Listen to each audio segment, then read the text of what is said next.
Đó trâu đó.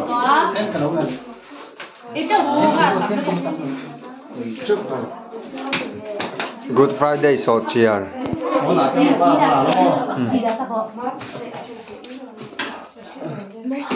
Đó.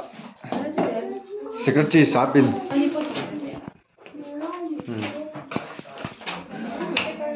Đó là salt chia. Tapo chairman.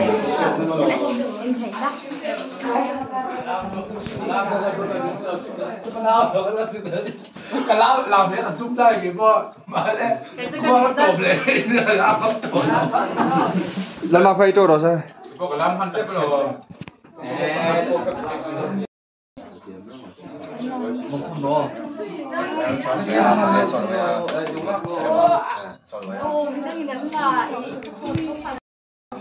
Anh vice chairman ta. Tu em sao? Trộm ngủ. Tu em. À, cái trộm mà.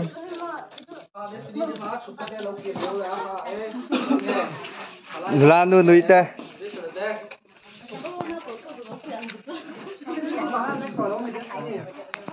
Thế mà thật rồng. Tu em. Cái thần lẩu lai ha, cái thần rất rị. Cái này trở nha. Cái asar kha. Ahian kan hau tu pa in so tiara karme kan ni ton khép mai khép me à trăng nep warm up for petra